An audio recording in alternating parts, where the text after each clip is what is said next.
Roof leak inspection. We've got a roof leak that I got called out to look at right here, right in this general area. So we're gonna look over the edge. I was inside and there's like a little bread box area in the kitchen, right about where this HVAC stuff goes through. Right in the corner, and then right here is a bathroom. So typically, when you've got a bathroom, a kitchen, anything that uses water go down a drain, you typically have a vent pipe near or right above, or it could be far away, branching one vent in between two different rooms. So say you got a bathroom right here where I'm at, and one over yonder. You could simply have in the attic a T running off so it can vent, basically so when you flush. Some things to look for. The obvious first. We're gonna look for, one of the first parts that wears out is this little seal right here. It looks decent. It looks like somebody has sealed it in the past. I don't see any gaping splits or cracks. Next thing, well, I mean, obvious damage if you see that. This here's typically what goes bad. You're gonna look and see if you've got broken pipe, boot. I've seen them cracked before. So there's a nail here, a nail here. This one's a little bit exposed. It's not great. All in all, I do see some wear, some age on this. If you can split the shingles carefully, you want to make sure there's no nail up in this area where water's coming and getting into it. All that looks good. Something you also want to check for is down in here. I brought my light up. See, I looked at it. See if I can get you guys an angle of it maybe. It's kind of hard to get my light in there and get the camera.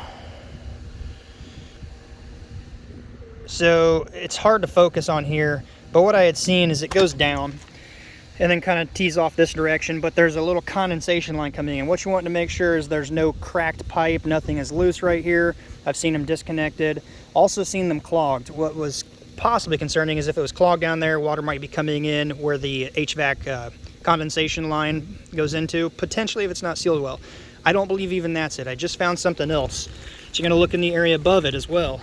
Looks like somebody had pieced a piece in right here, but keyways. I have found many leaks because of this, and there's a lot of people out there that say, no, that doesn't cause a leak. It does cause a leak. I will show you what in the keyway, where the headlap is. If your nails are in those areas, over time the seals will go bad and can drip water in. So I'll pull the camera in up here. We'll look at this with the shingle lifted up so you can see.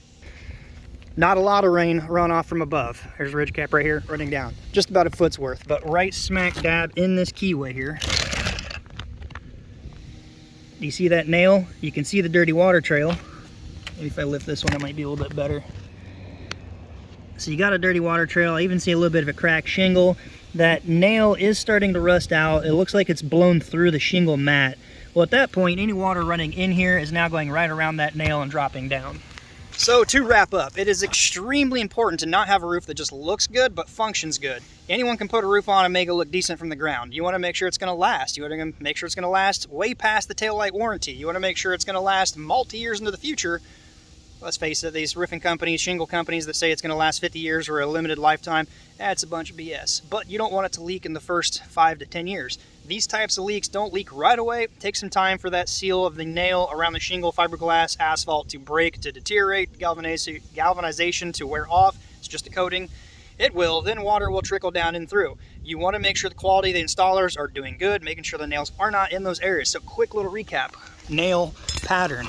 There's different kind of nail patterns, different kind of shingles. Follow the manufacturer's instructions. Just did a short a little bit ago about shingle manufacturers and instructions on the package. Right here's the left side of a shingle. This is the exposure build-up side. Right here's the other side. You don't want nails in the keyways. If your pattern is built the other way, fine. You don't want nails in that keyway that would be here if you built it backwards.